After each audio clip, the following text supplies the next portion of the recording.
Hi there, everyone, and welcome to Bethel Live and to another podcast. And today, me and Tim are really thrilled to be joined by two we were just saying this, real experts who have all the answers in this field. So we're just going to sit back and let them go at this.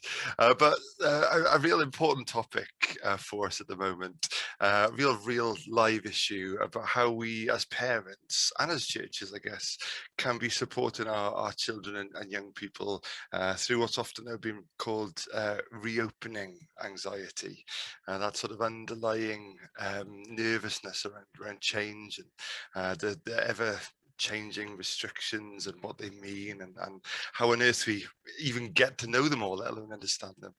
So we've got Emma Birch, who some people from Bethel here will know. You may not know that Emma's an educational psychologist, so she's got that hat on today, as well as a mum in ministry who's just moved house. So great to have you with us, Em. And also Savannah Bell. Sav will be new to a lot of people from Bethel. She's training for Pioneer Ministry in Bristol, although she's based in Wokingham. Up in Reading. We were just saying this, she's just moved 5 times over this past year, so she's an expert on navigating stress, but all that stress has been alleviated because she's just had a honeymoon in South Wales, so all of that's gone.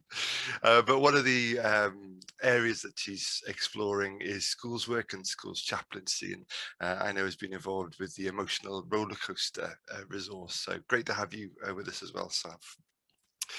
So one of the things I was thinking about as I was preparing for today is we've often heard the phrase, and it gets bounced around a lot at the moment, that children and young people are more resilient than perhaps we credit them for.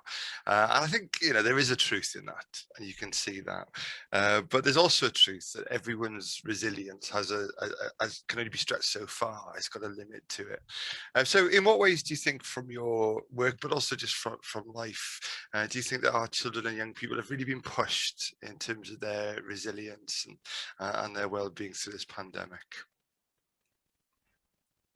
And we have an awkward silence where everyone waits like, oh. No, you go first. I guess, like, for me, children, similarly to adults, actually, there's been a big thing around isolation, and there's been the actual isolation of you're not in school anymore, surprise, and you've kind of lost the daily kind of face-to-face connection with your peer group, and that, I think, is a real challenge, and it's been a challenge for children of all ages. But I can chat to my neighbours, and they had a lovely COVID time, and it was really nice, and they were furloughed, and they've taken up 6 new hobbies, and they've learned to bake banana bread, and in the same way, for some children, actually particularly maybe children who were previously anxious about school, actually maybe they've had a lovely COVID time, and for others it's been really, really, really difficult. But there isn't a parity of experience there at all, so there's an element of isolation in terms of that experiential, my peers, we used to share the same experience in some ways. We used to go to English, and then we used to go to maths and moan about Mr. Smith, and then we used to go to break, and that was great. And then you have kind of this COVID thing, and so for some children and young people it's been really positive, and for others it's been really difficult in many, many different ways, and I think that's been a hard one, perhaps. Yeah, I totally agree, and I think the whole, like you say, the difference in what people have experienced is just going to kind of show the brokenness across our society. We're already seeing it, aren't we, on a kind of adult level, but for the young people as well. And I guess at the moment we're in summer, aren't we, kind of approaching the end of term and looking ahead to the new year 6s coming up into secondary school, and just how different that looks itself as well, for induction days for year 6s, and kind of all the normal routine of adjustment. You kind of put in all these things like transition programs to help that transition, and that's just kind of been stripped away, or it looks completely different. They're coming in the summer holidays when actually it's not going to be a real taste of what the school is like. And in fact, some of the induction days locally around here aren't actually happening even at the school in the holidays. They're off site on another place. So the adjustment, that kind of adjustment time, you know, the slow transitioning in is just so different. And I think September's going to be another real shock, actually, especially for the education side of things for young people. Yeah. I agree with what the learned professionals have said, really, because I mean, from my experience, like with my 5-year-old, 10-year-old, so Halwen very often got on with her work in her room, and she had the ability to have like some of her friends on Zoom call as well. So there was almost that kind of social aspect to her work anyway. Like they would be just on call for ages. They'd be saying nothing but just be doing their own work, and then like whispering and chatting as they're doing it, which is great that they were able to almost kind of like kind of find that new kind of social ground rather than just like be on their own. But then with my 5-year-old, he had schoolwork to do, so of course he'd get daddy's attention for when he had work to do. But at all of the times, he was basically, I hate to say it, I was in the house, but he was isolated. Like I was doing work, like I was getting bits done and things I had to do, and he was playing on his own. And I think that was a real push and a heart-wrenching thing for me as a parent, was to almost have that realization that is what he was missing. At 5, it was, yes, I chatted to some of the teachers and they were saying that, it is like 20 minutes work and then like 2 hours worth of play, but it's the application of the work in that playtime and building social skills and kind of things as they're doing it. And that's kind of part of what he missed, that well-being of that social play, that with other children, and you can really see that effect in him and in his school year, like of the kids found it so difficult then to reintegrate when they came back into class, to like figure out how to be around other people. So that was my experience in that respect. Yeah, I was going to say something similar about the relationship of parents with their kids, and also that I think one of the unsettling things about it all was, so who's in charge then in this situation? Because usually for kids, particularly younger kids, mum and dad make the decision, or if it's not them, it's like the school are in charge, but then suddenly there's this whole other thing going on that's taking over, and nobody really wants to sort of walk this line, but we're all aware that we should. I mean, and it can be very, very unsettling.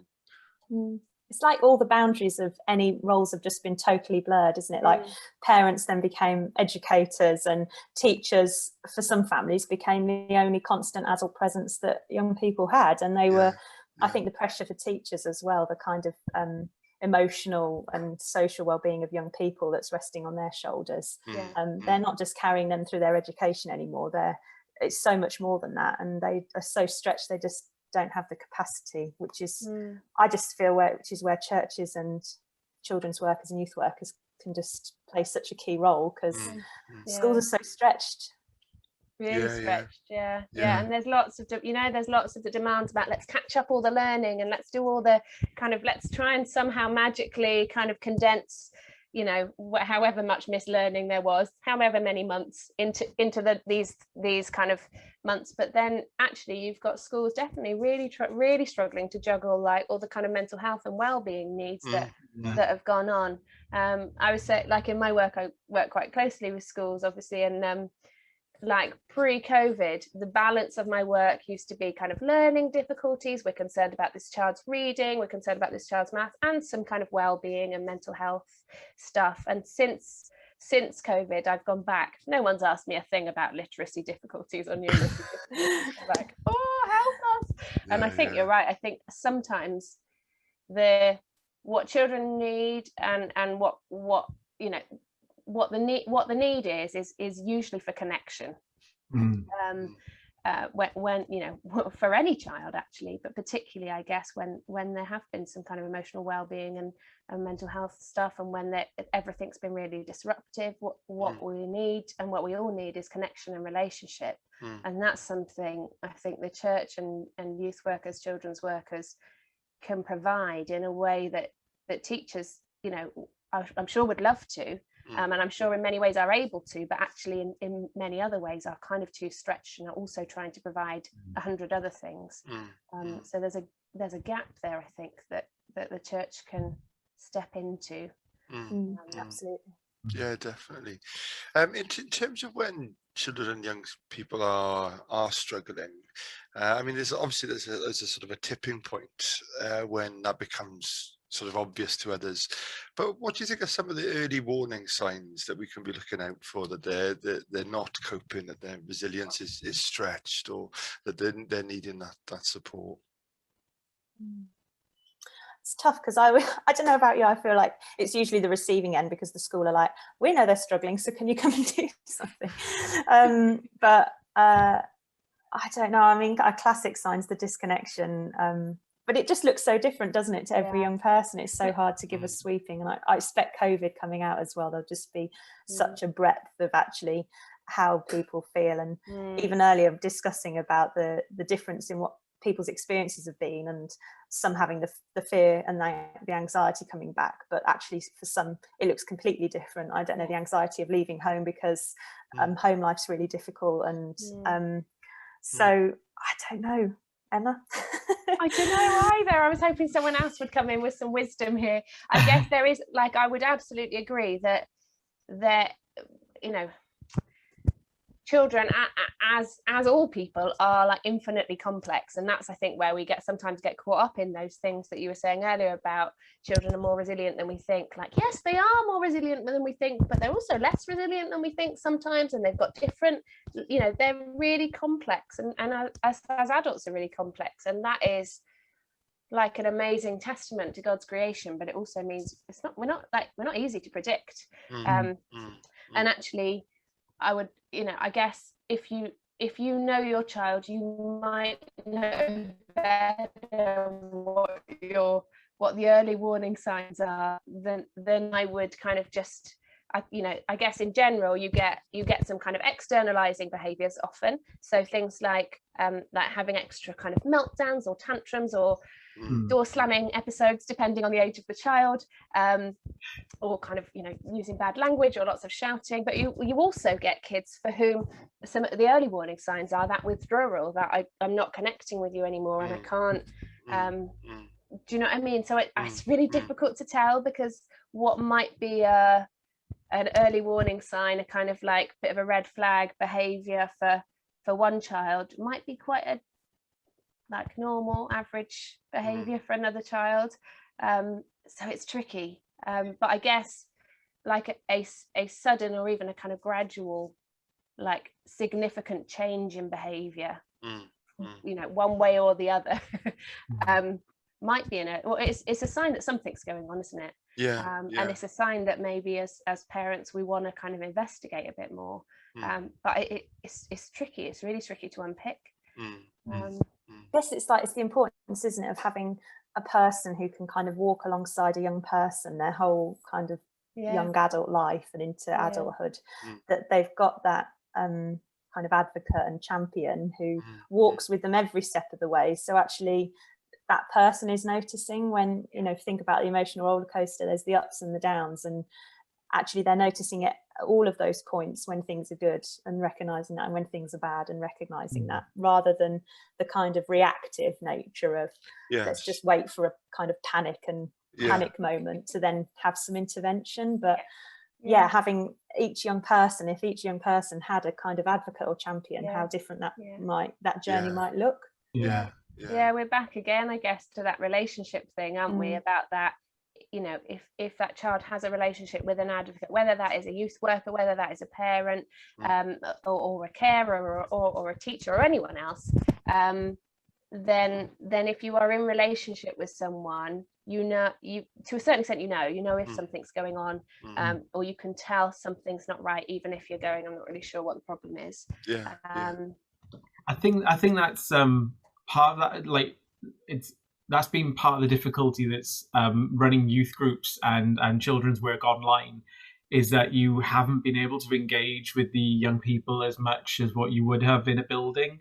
There's not, like, one of my bugbears with online kind of like youth work is that there's not that opportunity for like small conversations anymore. It's either something big that you say to the room, or it's something that you keep to yourself. Yeah. Like there's no longer that kind of, you're at the counter getting a pop bottle or something like that, and the youth leader's there and you say, oh yeah, I did this in school this week and this happened. It's not something you would say in front of everybody else, but it's something that you would express and want to have an opinion of from somebody else, from somebody like, somebody, an authoritative figure or just a friend or whatever. And yeah, that's been part of the difficulty with youth work online is not having that ability to engage. There's some of our young people who I've probably not seen for the last year. I've had conversations with or met with online and things, but not been able to have that kind of emotional kind of like connection with them. Some people, others, however, will be completely different, and they will just spill everything for everybody in the room.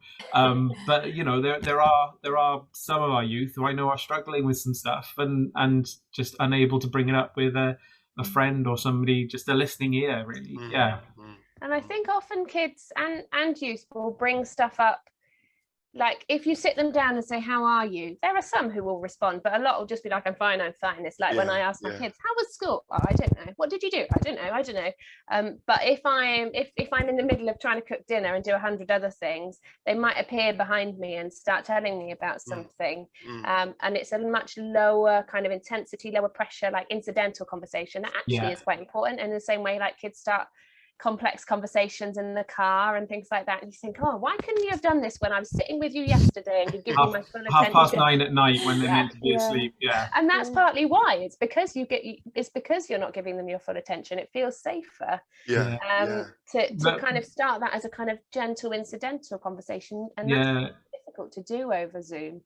I mean, me and my daughter have like cathartic approaches. Like we'll play Minecraft together, and whilst we're playing that, there's like conversations going on in the background, and we're just like having silly conversations. But as well as that, things just come out. Things just like kind of naturally come up when your mind's placed on something else. You just kind of start talking. I think it just shows the importance, doesn't it, of like no agenda youth work and no agenda. It was really hard, wasn't it? Because it became so agendaed what was done online, because it was, I don't know, the fear at the beginning of policies and risk assessments and what we should be doing that's safe on Zoom. It became so agendaed of what the sessions or drop-ins should look like. They kind of lost the purpose of what the whole point, and I don't know, recognising at a local secondary school where I'm based, and one of the drop-ins, the value of just coming back together. And we did a bit of a forum, what do you want to do? What things that now we can be back together again. And they were like, oh, we really like having a chat and coming somewhere that's quiet. And just to kind of praise when sometimes no agenda is best. Yeah, definitely. I think that's one of the big differences about Zoom, perhaps deeper than the fact that everyone's looking at everybody, and that's quite intense. But they tend to become very purpose-driven, don't they? You sort of power through something, and I think at the start, a lot of people found that very effective and efficient, and were sort of praising it up. But then after a while, you realise, the Bible talks about it's not good for us to be alone, and it became, I think, quite a lonely way to work, because you'd be working on something and you'd finish it and just sort of look around your go on to the next thing then, Great. Definitely. And like when Jesus calls the disciples, he just says, sort of follow me, and they just did life together for 3 years, and in the presence of Jesus, like things came out and discussions happened, and they were sort of exposed to the supernatural and all that kind of stuff. And I think sometimes we kind of fall back on it being event driven, don't we, or program driven, and we're still really, I guess, just trying to catch up with how Jesus did it. Just walk with me. I think as I reflect on my own sort of parenting style, if you like, I guess my personality is very much get the job done. If there's something to do and you want a good moan about something, well, the moaning's not going to help the thing getting done. And so I think sometimes I can be very, just get on with it. Let's just keep it as normal as possible. Let's just keep it moving. And I think, as parents, we can do that. We can fall into that sort of, let's just keep it, jivvy everyone along, just keep everyone going. the whole British upper lip thing. But there are times, I think, when it's healthy to stop and name something, you know, just allow something to be expressed. And I guess something I think a lot about is, how do you get the balance right, you know, between the two things? Is it something as a parent you just always feel like you're getting wrong? or is there a balance that we can find in that? I don't know. I just keep thinking of the roller coaster. It's just, I guess it's just the assurance that that feeling won't last forever, and reassuring that person that what you feel now is pretty rubbish, and we can sit in this and live in this with you and support you and walk alongside you, but you're not going to feel this rubbish forever, and the feeling will pass, and then there'll be the high moments, and we know they don't always last as well. I think that's just a real sign of what life is like, isn't it? And it is easy to want to move out of the hard bits and not dwell in them, but we know, I don't know, particularly on the word of resilience, that's so much where our forming of character and our forming of faith comes through those times of resilience and times of difficulty. That's where your character, and actually sometimes your kind of strength of faith and reliance on God is kind of comes through. It doesn't always feel like that, but you can look back, can't you, and think, gosh, wow, my relationship with God, you know, kind of carried you through. Yeah, I'd say, as with many things in parenting, it is that balance, isn't it? And I think, I don't know, personally, I always feel like I'm getting it wrong one way or another. That there isn't a kind of hard and fast, like you should always do this or you should never do this. It is a kind of like, you do it, like it's really important to sit with that and to hear that emotion. And I think sometimes it, like I'm like guilty of it too, it comes from a place of wanting to make it better, doesn't it? It comes from a place of like, I just want to fix this for you. And when they're little, it's like, oh, lovely, like, never mind, let's just give you a biscuit, let's just distract you and chivvy you along, come on. And you know, sometimes like that's got to be done. Sometimes you have to get to school in the morning, for example. But I guess there is the kind of underlying message that can sometimes give to kids is that emotion is not okay. I'm not happy to deal with it. I'm not comfortable to deal with it. So it's not an okay emotion. And actually, I think it is okay. It's absolutely okay to feel sad, and it's absolutely okay to feel really angry, and it's really okay to feel kind of anxious about stuff or anything like that. And I think that accepting that emotion and empathizing with that emotion, even when to us as adults it feels a bit unreasonable. So even when my 4-year-old is having like absolute bawling meltdown about the fact that he really wanted the blue plate and instead he got the green plate, and there is a part of me that goes, oh, for goodness sakes, it's just a plate. There is something really valuable in going, you're really upset about this, you really wanted that blue plate. Not necessarily in always giving in the blue plate, although I'm got to be honest, I probably would, because I don't want to fight that particular battle. But actually, in going, do you know what? It's okay. It's all like I'm hearing you. I'm hearing that you're really sad, and I'm going to name it. And that's how kids learn what their emotions are like and what they feel like.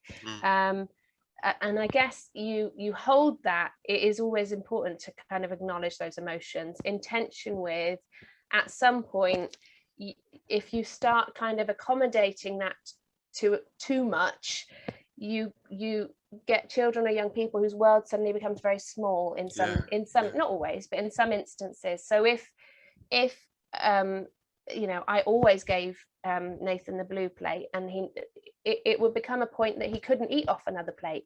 And like, as a mother, I don't want that for him. I don't want that limit.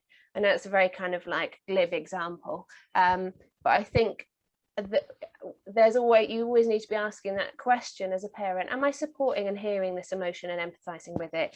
But also, is my support like helping my child kind of function better or worse over time? So is it narrowing their world, or is it broadening their world, or is it, do you know what I mean? Is it narrowing what they can do, or is it broadening? And it is really difficult. It's a really difficult balance to tread. But I think that Savannah's absolutely right. Those are the times that are difficult, whether it's about the blue plate or whether it's about kind of experiencing depression or massive kind of anxiety around school. Those times are difficult.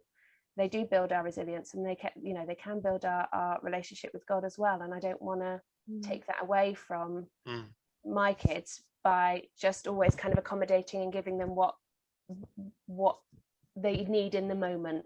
Sometimes it's about taking the longer view, I guess, about what they need longer term. I don't know. I think that also speaks into how important questioning is, isn't it? And like different experiences and encountering different things, because it would be so easy to just have when those moments happen, a straightforward answer. But again, it's through the questioning, isn't it? And it's through the different experiences. Because again, young people wouldn't thrive from that either. Just having, we know they don't thrive from having direct. It's not just black and white, and the kind of experiencing and the encountering and the questioning. That's where the growth happens, and that's where the world doesn't become so narrow, but it becomes bigger. But that can feel quite frightening as well, because suddenly you feel like, oh gosh, then it feels like everything's unknown, and it's just this big vast space of where is the answer. But I don't like it.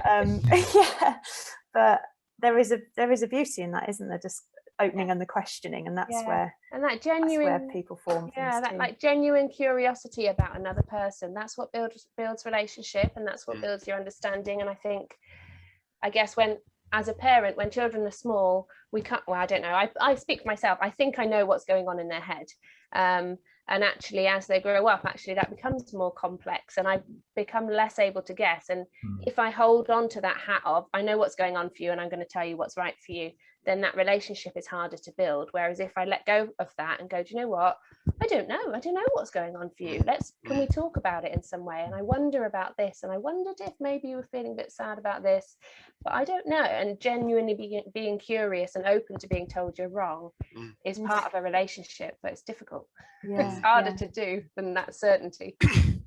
Yeah, definitely. You touched on something there earlier, Em, about acceptance. And it's just accepting, it's okay to feel that, or even just in the naming of it. And I think that's bigger than I think we appreciate at times, and there are times, when you read in like the Psalms, when there's incredibly intense emotion being expressed, almost sort of like a radical acceptance, if you like, of what they want to do or how they're feeling. But there's something healthy about that expression, isn't it? But I think that's helpful as well, about trying not to always accommodate, but accept, and I think that's a sort of healthy place to try and put yourself, definitely. It also makes me wonder about our sort of relationship with God as Father, in terms of our own prayer life. Is there that curiosity, in what or is it just like a child, is it just a list of needs that we're sort of bringing? And the other thing I thought it'd be great to explore today is, I think often with children and young people in the church, particularly those who've grown up sort of through the church, there can be an assumption that they're sort of safe, that they're sort of in, if you like. And we can almost sort of presume that when we do youth mission or children's mission, it's for others and they're in. But in kind of what ways do you think lockdown might have affected faith generally, but especially for children and young people? How do you think it might have impacted? I think it comes back to that certainty and the curiosity again, because there's so much that, I don't know, I think of conversations I've had actually with adults about, certain tragic things happening throughout lockdown, and people going, everything I thought I knew about God, I don't know anymore. And I think that's because there's been so much has happened in the last 18 months or so. And if you think, I'm sure it's exactly the same for the young people as well. And if what we tell young people is certain or black and white or prescriptive, that when something like the last 18 months happens, where's that budge room for, well, this doesn't quite fit in the box that I've kind of got God in, or this doesn't quite fit with the model that I thought my faith had, then it's really well, it just feels like a big old earthquake, because how does your faith go through something when, not saying that everything has to be up in the air, but actually the curiosity and the questions, I think, do have something to help with faith. And perhaps we've seen that, I don't know, perhaps more with people young people's faith they're kind of going through that time at the moment of having to learn how to their faith shape with what's going on around them, and perhaps adults have got something to learn from young people in how they're kind of their faith's adapting. And particularly with young people at school as well, I can think there's such a call for spirituality, more so than I don't know, we think we'll get the young people into church and that's that, you know, that'll help them, but there is such a call for spirituality in the schools and in the young people, and I think it's about bringing that curiosity and spirituality into those areas, because it's again through those times you kind of form your faith and form your feelings and emotions. I was really struck by what you were saying about that idea about spirituality in schools, and something that I've been kind of thinking about and chatting about quite a lot recently is this kind of concept that God is at work in the community already. God is not just at work in the church, and it's not just about let's get people into the church and then they'll be fine and it'll all be safe and everyone will be happy and we'll all live happily ever after. Like God is at work in our communities already. God is at work in the lives of those kids in school who have never set foot in a church. And those kids in school who have never set foot in a church can still have an experience of God and can still kind of seek that. And so our job as the church isn't to kind of get people in. It's to kind of go and get alongside what God is already doing in those communities or in those schools or wherever it is. It's like nurturing what's already there, isn't it? Just how you would do if they were here, but elsewhere. And I think if you're getting alongside what God is doing already, you know, if you're really kind of seeking like, God, what are you doing here? Who do you want me to speak to today?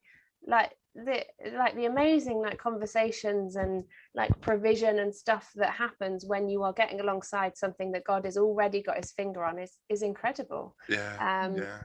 But it doesn't always look how we expect it to look. Sometimes, you know, like God is much bigger than we can understand or imagine, and he works in ways that we can't always predict. And there are sometimes, you know, I'll look at a situation and I think I know exactly how God could work here and fix this, and then he will do something completely different and I have to go, that was amazing, but you know, like that wasn't what I expected. And I think sometimes I think like you were saying, Savannah, we put kind of God in a box about this is exactly how he can work and how he can meet with people, and there is no other way. And actually that constant kind of curiosity and questioning and that back and forth with God about, God, what are you doing today? What is it that you're doing in this community or in this school or you know, in my family? Like, what conversations do you want us to have?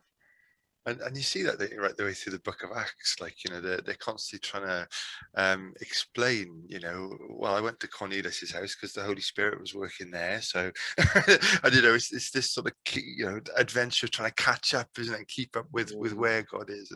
And I think that's something that we've, you know, I hesitate to say what God has been doing through lockdown or what God has been saying, because I think he's been saying a lot. But I think one of the lessons has been about sort of trying not to have trying to let go of the church in one sense, and just, you know, not over trying to program or over try and plan. And some of the conversations I've been having with leaders about some of the incidental stuff that wasn't really programmed or planned has become this really important new strand of ministry now, and they almost don't want to tinker with it too much or steer it too much because God has done it, you know, and that's exciting, definitely. I think during lockdown has been a really, really weird time for young people, especially in church, because obviously a lot of the children and youth kind of activities that were building based stopped. Some things ended up on Zoom, some things just stopped entirely. And so a lot of the young people were almost forced to stand on their own 2 feet with their faith a lot earlier than the maturity allowed. Normally that situation comes up like having the conversation with some of the kids who are going off to university now, or youth that are going off to university. I'm like, where they're still kids in my head, but but having a conversation with them, it's like kind of preparing them for that idea that, you know, church is going to be your option on a Sunday morning. You know, fellowship with other people in Christian Union is going to be your option. Like, I can contact them and tell them to get in touch with you, but it will be your option to go. No longer will your parents be grabbing you by the scruff of the neck and taking you with you. It's your option. And so suddenly their faith is their own. Their kind of spirituality is their own.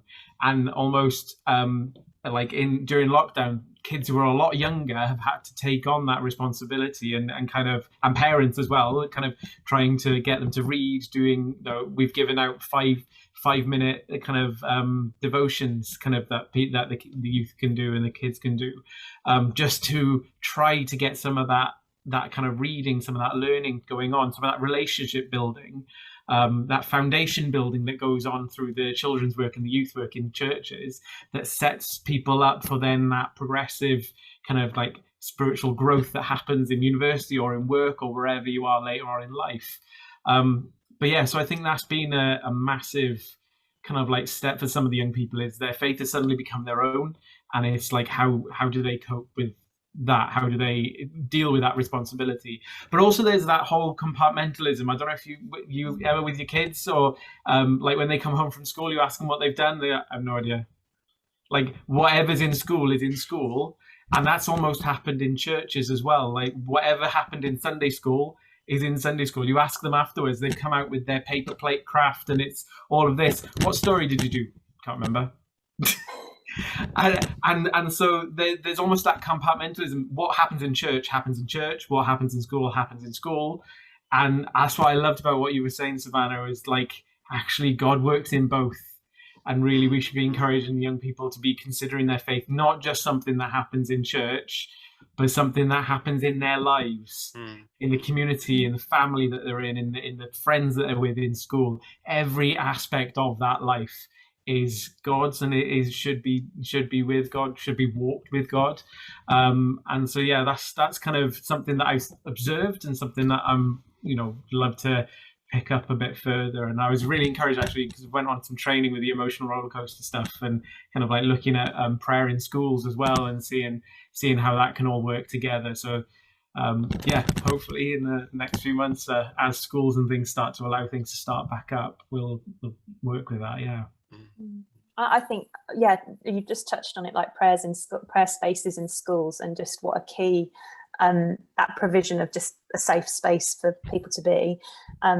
And yeah, so I feel like sometimes you remember more the moments where you felt something rather than when you've done something. So you talk about, bringing the activity out and showing something, but I don't know, for me, I definitely kind of draw on the times, when I felt like that. And it's more like the emotional, isn't it, rather the heart thing than a head of what you've done or made, or depending on what your makeup is. But how important that can be sometimes for when we think about spirituality and encountering God in different places, that the power of prayer spaces, for instance, that power of a feeling and the atmosphere that creates a feeling, rather than putting something on like a project where we're all going to do this, or something that's going to happen. That provision of a space where to feel things, that could, I think, can be a real growth area for relationship with God with young people. Yeah. If you asked me some of the stories that I heard when I was a child, I could probably tell, the usual no and things like that. That's fine. If you ask me like what I learned through those, I'd be like, I have no idea. If you ask me about the worship songs that I sang as a child, I'd be able to recite every single bit. I mean, it evokes emotion, it evokes memory. I can remember like Kevin Adams singing and playing guitar. I can remember Jon and Tim singing and playing guitar. I can remember those moments because they were moments of worship. And there were moments that kind of really stuck in your heart, and that, I can get what you mean there. Yeah. That's awesome. That's absolutely awesome. Well, guys, I mean, we could go on and on and on, I know, but thank you so much for sharing today. I kind of feel like we put you in the hot seat, kind of being the experts, but thank you just for how you've shared, really. And this is just Jon's free parenting therapy. It is. This is therapy. It is. That's right. It's just I'm going to moan to Tim for another week, so that's really good. But thanks ever so much, guys. It's been great to chat. Thank you so much.